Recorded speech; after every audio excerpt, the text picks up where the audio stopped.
Steve Jobs left behind billions, but his kids won't see most of it, and the reason will shock you. Hit that subscribe button because we're uncovering more secrets about famous families that nobody talks about. Most people think being Steve Jobs' child means living in luxury forever, but the truth is far more interesting. When the Apple founder died in 2011, he was worth over $10 billion. That's enough money to buy anything, go anywhere, and never work a single day. But here's the twist: his wife decided their kids wouldn't inherit most of it. She said the fortune ends with her, and she's not building legacy wealth. So where does that leave his four children? And what are they doing now in 2025? The answer is way more fascinating than you'd expect, and it shows a side of the Jobs family that most people never knew existed. Steve Jobs had four kids, and each one has a completely different story. There's Lisa, who was born first but wasn't even acknowledged by Steve for years. Then came Reid, Erin, and Eve, his three children with his wife Laurene Powell Jobs. These four people grew up in the shadow of one of the most famous men in the world, but they've all taken different paths. Some are in the public eye, some hide from it completely, and all of them are doing things that have nothing to do with Apple or technology. But before we get into where they are now, you need to understand the complicated beginning of this family, because it explains everything that came after. Lisa Brennan-Jobs was born in 1978, and her story starts with denial. Her mother was Kristen Brennan, Steve's high school girlfriend. When Kristen got pregnant, Steve refused to accept that the baby was his. Even when a DNA test came back showing he was the father with over 94% certainty, he still denied it. He even claimed in court documents that he was sterile and couldn't have children. The court didn't buy it and forced him to pay child support, but it was only $385 a month. Later he raised it to $500. This was a man who was already worth millions, and he was paying less per month than most people's rent. Lisa and her mom struggled financially, while Steve was building Apple into an empire. But here's where the story gets complicated. Steve eventually came around. He apologized to Lisa many times over the years. They built a relationship, and she even lived with him during her high school years. He named a computer after her the Apple Lisa, though he initially denied that too. Their relationship was never simple or easy, but it was real. Lisa grew up and became a writer. In 2018, she published a memoir called Small Fry, which told the story of growing up as Steve Jobs' daughter. The book didn't paint him as a perfect father, but it was honest. She wrote for major publications like Vogue and contributed to the Harvard Advocate while she was at Harvard. When Steve died, Lisa received something her siblings didn't: about $20 million in inheritance. It wasn't billions, but it was acknowledgement. It was Steve's way of making up for those early years, for the denial and the minimal child support and everything else. Now let's talk about Reid Jobs, who was born in September 1991. Steve named him after Reid College, the school Steve himself dropped out of but always loved. Reid is 33 years old now, and he's doing something that would make his father proud. Though it has nothing to do with computers or phones. Reid watched his father die of cancer. That experience changed him completely. He went to Stanford, just like his dad wanted, and got his master's degree in 2015. But instead of going into tech, Reid decided to fight the disease that took his father. In 2023, Reid launched something called Yosemite, and it's not a tech company. It's a venture capital fund that only invests in cancer research and cancer treatment companies. He named it after Yosemite National Park, the place where his parents got married.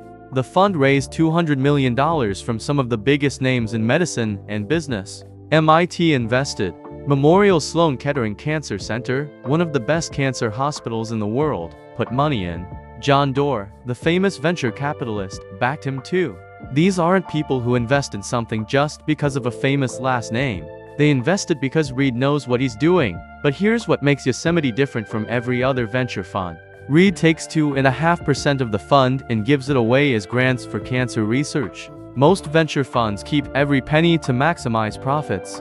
Reid is giving millions away because he believes some research is too important to wait for profit. He's funding the work that big pharmaceutical companies won't touch because it's too risky or won't make enough money fast enough. Reid has said that all he cares about in this world is making a huge difference for cancer patients. His goal isn't to get rich. His goal is to make cancer non-lethal in our lifetime. In 2025, he was a keynote speaker at the Yale Innovation Summit, talking about biotech and cancer research. He's becoming a leader in this field, and he's only in his early 30s. Then there's Erin Jobs, and if you've never heard of her, that's exactly how she wants it. Erin was born in August 1995, making her 30 years old now. She's the most private of all Steve's children. While her younger sister Eve is all over Instagram and fashion magazines, Erin has zero social media. She studied architecture at Tulane University in Louisiana, far away from Silicon Valley and all the tech world attention. But architecture isn't what she's doing now. Erin found her passion in something unexpected - ceramics. In November 2019, Erin started working with clay. She fell in love with it. She works with special high-fire clays and glazes, and she creates pieces that reflect her emotions and mental state. It's not just pottery, it's art. In fact, she had an exhibition at Hauser in Worth, which is one of the most prestigious art galleries in the world. The exhibition was called Clay is My Language, and that title tells you everything. For Erin, creating with clay is how she expresses herself. It's her way of communicating with the world without actually having to be in the spotlight. She's built a career as a ceramicist, and she's done it completely on her own terms, without press interviews or social media followers or any of the attention her siblings get. And then there's Eve Jobs, the youngest, born in July 1998. Eve is 27 now, and she's the complete opposite of Erin. If Erin hides from attention, Eve runs toward it. But don't mistake that for being shallow or just famous for being famous. Eve has real talent, and she's worked incredibly hard. She went to Stanford and graduated in 2021 with a degree in science, technology, and society. But her real passion isn't tech either. Eve is an equestrian, and she's one of the best young riders in the world. In 2019, Horse Sport magazine ranked her number 5 in the world among riders under 25. That's not hobby-level riding.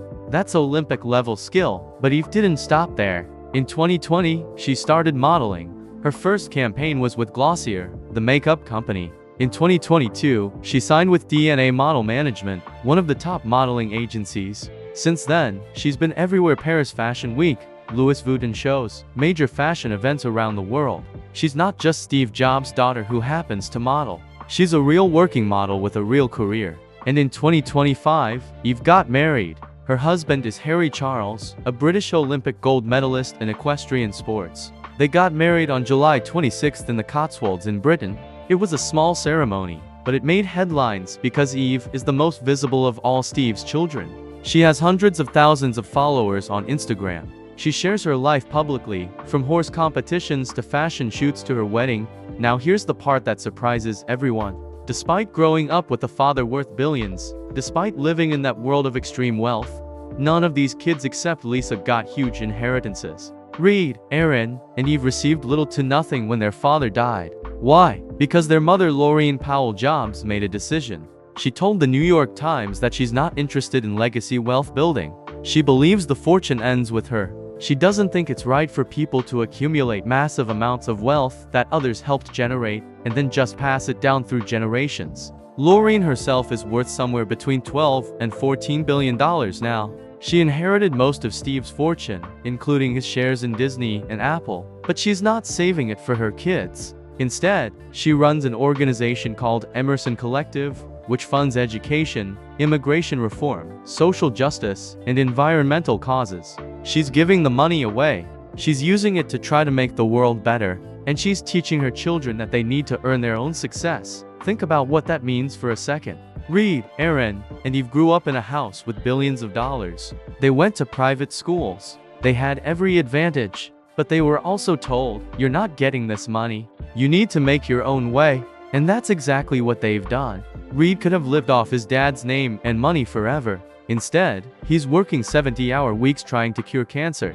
Erin could be a socialite attending parties. Instead, she's in a studio covered in clay dust, creating art. Eve could have done nothing and lived in luxury.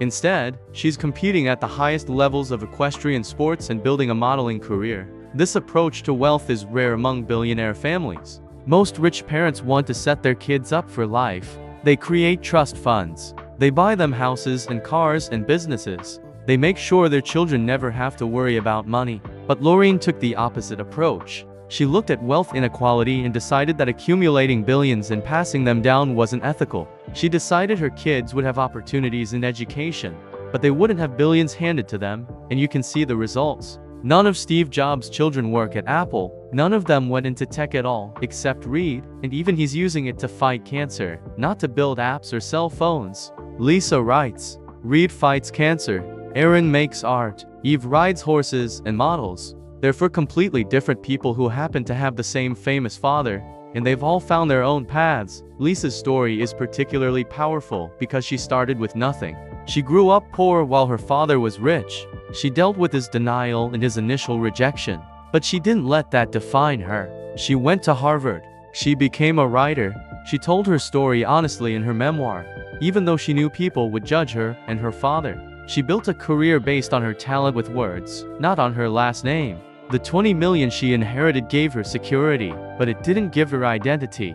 She already had that. Reed's mission is deeply personal. He watched his dad fight cancer for years. He saw how the disease destroyed someone who seemed invincible, and he decided to dedicate his life to making sure other families don't go through that. The fact that he raised $200 million from serious investors shows that people believe in him. The fact that he's giving away part of that fund as grants shows that he's not just in this for money. He's in it because he genuinely wants to save lives. Erin's choice to stay private is actually radical in today's world. She could monetize her famous name. She could have millions of social media followers. She could do sponsored posts and get paid ridiculous amounts of money for wearing certain clothes or using certain products. But she's chosen not to. She's chosen to be an artist, to work with her hands, to create things that matter to her. The fact that she got a show at Hauser and Wirth means the art world takes her seriously for her work, not her name. And Eve's success into completely different fields, equestrian sports and modeling, shows incredible drive. You don't become a top 5 ranked writer in the world by accident. That takes years of training, early mornings, dealing with injuries, competing over and over. And modeling isn't easy either, despite what people think. It's long hours, constant travel, strict diet and fitness regimens, and tons of rejection. Eve is doing both, and she's doing them well. The thing that connects all 4 of these people is that they're defined by their choices, not their inheritance. They could have coasted. They could have lived off the Jobs name and whatever money they could access. But they didn't. They each found something they care about and pursued it. And that might be the real inheritance Steve Jobs gave them, not money, but drive. The need to create something. The need to make a difference. The need to work hard and build something meaningful.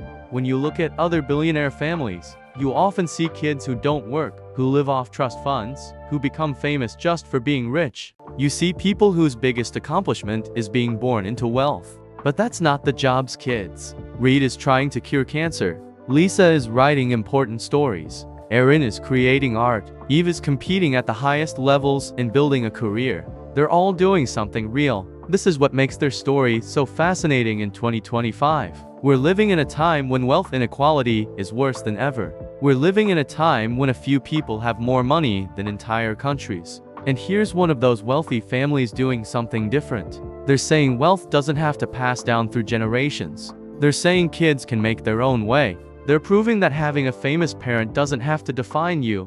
Laurene's decision to not leave billions to her children will probably influence other wealthy families. If one of the richest women in the world can say her kids don't need billions, maybe others will follow. Maybe we'll see a shift in how rich families think about inheritance. Maybe more wealthy parents will focus on giving their kids education and opportunities rather than just money. Maybe more billionaires will decide to give their wealth away rather than building dynasties. The Jobs children in 2025 represent a different kind of American success story. It's not the rags to riches story we usually hear. It's not the tech genius story either. It's the story of people who had every advantage, who could have chosen to do nothing, who chose instead to work hard and find their own meaning. It's the story of a mother who loved her children enough to not burden them with billions. It's the story of 4 individuals who respect their father's memory by living their own lives, not by trying to be him or live off what he created. Oh, when you think about Steve Jobs' kids now, don't think about rich heirs sitting on piles of money. Think about Reed in a lab somewhere reviewing cancer research proposals. Think about Erin in her studio shaping clay into something beautiful. Think about Lisa at her desk writing her next piece. Think about Eve training with her horses or walking a runway in Paris. Think about for people who share a famous last name, but who are each writing their own story, earning their own success. and proving that the best inheritance isn't money, it's the freedom to become who you really are. Now you know the real story. Hit that subscribe button and share this video.